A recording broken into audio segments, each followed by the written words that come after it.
రైతులపై పెట్టిన కేసులను వ్యతిరేకించి సంఘీభావం తెలపడానికి వచ్చిన అందరికీ స్వాగతం. సింగిడి రచయితల సంఘం తరఫుగా ఈ కేసులను ఖండిస్తున్నాం. ప్రభుత్వం వీటిని బేషరతుగా ఉపసంహరించుకోవాలని సింగిడి డిమాండ్ చేస్తుంది. కనీసం చెరుకు సుధాకర్ సార్ మీద పెట్టిన కేసు తప్పు, అది అవమానం తెలిసినాక కూడా ఇట్లాంటి కేసులు పెడుతుంది అంటే ప్రభుత్వం ఎంత దిగజారిందో ఒక్కసారి మనం అర్థం చేసుకోవచ్చు. ఇదంతా సీమాంధ్ర సర్కార్ కుట్రలో భాగమని మనం తెలుసుకోవచ్చు. చాలా రోజుల నుంచి మొదటి నుంచి కూడా తెలంగాణ ఉద్యమాన్ని ప్రభుత్వం అణచివేయాలని చూస్తుంది. 69లో నుంచి చూసుకుంటే ఇప్పుడు 700 మంది బలిదానాలు చూసినా ఎప్పుడు ఈ ప్రభుత్వం ఈ రాజ్యం ఇట్లాంటి కుట్ర కేసులను ఏదో విధంగా బలనిస్తూ ఇట్లా మానసికంగా హింసించాలని ప్రభుత్వం చూస్తుంది. కానీ తెలంగాణ జనసభ నుంచి ఇప్పటి వరకు చూసుకున్న ఎక్కడ ఎవరు తమ కార్యక్రమాలని ఉపసంహరించుకుంది ఏమీ లేదు. నాకు అగలభూమి సార్ తెలియదు, కానీ భువనగిరిలో బలిలా తగ్గబట్టి ముఖ కర్ణాకర్ అనే తిరుగుతున్నప్పుడు పేరున్నాను అంతే. కాశీం అన్న మాత్రం మా సీనియర్, అన్నకు తెలుసో లేదో, అతనిలో నేను అన్న జూనియర్ని. మా సార్ అక్కడ చెప్తుండేటోడు చాలా బాగా మాట్లాడుతున్నా నాకు తెలియదు. కానీ నిజాం హాస్టల్లో నేను నాన్ బోర్డర్గా ఉన్నప్పుడు, హాస్టల్లో నాన్ బోర్డర్గా ఉన్నాను ఇంజనీరింగ్ ప్రిపేర్ కావడం కోసం. అదే అంబేద్కర్ బొమ్మ నిజాం కాలేజీలో లేదని తప్పుడుతో పోయినప్పుడు అన్న వెనకాల పోయినాను. అన్నకి ఈ విషయం చాలాసార్లు గుర్తు చేశాను కూడా. అలాంటి సౌమ్యుడు భక్తపరచని వాళ్ళ మీద కేసులు పెట్టాలని ప్రభుత్వం ఉంచడం ఇది చాలా అవమానకరం. అలాగే ఇలాంటి రాజ్యం చేస్తున్న కుట్రలను మన అందరం వ్యతిరేకించాలని, ఇలాంటి వ్యతిరేక సభలలో సింగిడి తమ వంతుగా పాల్గొంటుంది. నిరసన కానీ ఏ సభ కానీ తమ కార్యక్రమాలు తీసుకుంటే సింగిడి తన వంతు కృషి చేస్తుంది, తన వంతుగా పాల్గొంటుంది. అలాగే జస్ట్ అదే ఇంజనీర్గా, ఎన్విరాన్మెంటల్ ఇంజనీర్గా ఒక 2 విషయాలు చెప్పి నేను ముగించదలుచుకున్నాను. మనం సహజ వనరుల గురించి మాట్లాడుతున్నప్పుడు మనం ఎప్పుడే కానీ ఈ ఉపా లాంటి కేసులు, టాటా కేసుల గురించి, చట్టాల గురించి మాట్లాడుతున్నాం. కానీ ఏదైతే అడవి చట్టాలు ఉన్నాయో, ఎన్విరాన్మెంటల్ చట్టాలు ఉన్నాయో వాటిలో మనం చురుకుగా పాల్గొనట్లేదు. అంటే వాటిలో జరుగుతున్న డిస్కషన్లో మనం పాల్గొని దాంట్లో రావాల్సినటువంటి మార్పుల గురించి మనం చెప్పట్లేదు. ఉదాహరణకి నేను రీసెంట్గా ఒకటి పర్యావరణ దార్శనికుడు అంబేద్కర్ అని ఆంధ్రజ్యోతిలో జూన్ 5 రోజు ఎన్విరాన్మెంటల్ డే రోజు ఒక రాశారు. అందులో గ్రీన్ యాక్ట్ గురించి కొన్ని విషయాలు పెట్టారు, అవి తీసేశారు ఒక పత్రిక. కానీ ఎందుకు చెప్తున్నానంటే రీసెటిల్మెంట్ రీహాబిలిటేషన్ ఒక చట్టం ఉంది. ఆ చట్టంలో పబ్లిక్ కన్సల్టేషన్ ఇంతకుముందు ఏముందంటే పబ్లిక్ హియరింగ్ అని ఉండేది. అంటే ఓన్లీ ఏదైతే డెవలప్మెంట్ ప్రాజెక్ట్ తీసుకుంటున్నామో అక్కడ ఉన్న ప్రజల యొక్క మాటలు వినండి అని.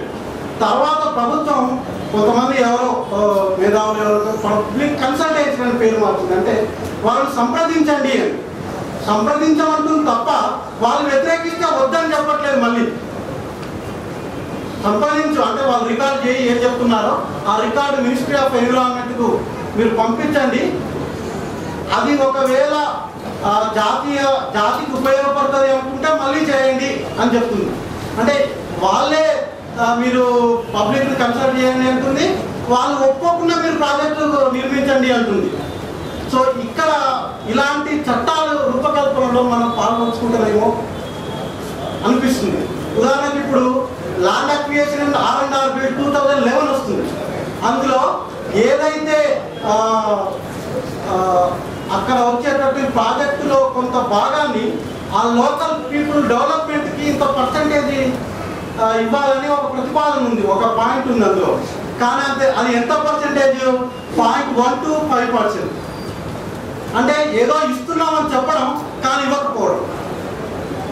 అలాగే జాతీయ అటవీ విధానంలో ఏ డెవలప్మెంటల్ యాక్టివిటీస్ ఆ ఫారెస్ట్లో జరిగినా అది ఆయా ప్రజల స్థితిగతులను వృద్ధికి ఉపయోగపడాలి, ఆయా ప్రజల యొక్క మనోభావాలు దెబ్బతినకుండా ఆ ప్రాజెక్టును నిర్మించాలి అని స్పష్టంగా ఉంది జాతీయ నేషనల్ ఎన్విరాన్మెంట్ ఫారెస్ట్ పాలసీలో.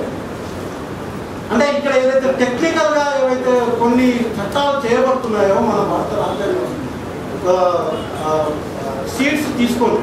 అంబేద్కర్ రాజ్యాంగంలోనే చెప్పిండు పర్యావరణం గురించి. మన కొత్తగా అందరూ చాలా మంది ముందుకు వస్తున్నారు. ఇందిరాగాంధీ కానీ ఆర్టికల్ 51, ఆర్టికల్ 21 లైఫ్ జీవించడం అంటే అది ఒక ఆరోగ్యవంతమైన పర్యావరణంలో జీవించడం అని చెప్పింది, ఇంటర్ప్రిటేషన్ చేసింది కోర్టు. సో అట్లా ఆర్టికల్ 51, 21, 247 ఇవన్నీ తీసుకున్నా కూడా, ఏ డెవలప్మెంట్ యాక్టివిటీ తీసుకున్నా కూడా ఇట్ షుడ్ బి ఆ యొక్క ప్రజల యొక్క స్థితిగతులను పెంచడానికే ఉంచాలి. కాబట్టి మనం ఇట్లాంటి చట్టాలలో కూడా minds and mineral development act కూడా 2011 వస్తుంది.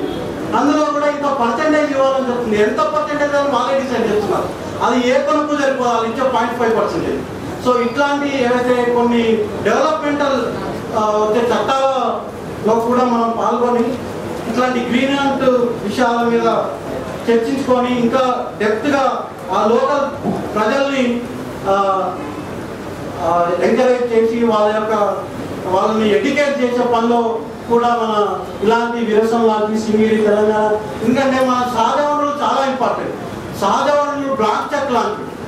ఇప్పుడు నీకు నువ్వు డెవలప్మెంట్ కావాలన్నా సహజ వనరులు లేక నీరు లేకుండా ఏం చేయలేవు, ఫ్రెష్ ఎయిర్ లేకుండా ఏం చేయలేవు, అడవులు లేకుండా ఏం చేయలేవు. నీకు రాజ్యం ఉన్నా కూడా ఈ సహజ వనరులు ఏంది వేస్ట్. దట్స్ వై రాజ్యం కానీ భూమి కానీ ఏదైనా ప్లాంట్ చెక్ లాంటిది అనుకుంటే ఈ సహజ వనరులు దాని విలువ డిసైడ్ చేస్తారు. సో ఇలాంటి నిర్బంధ వ్యతిరేక సభలకు సింగిరి మరొకసారి సంఘీభావం వ్యక్తం చేస్తూ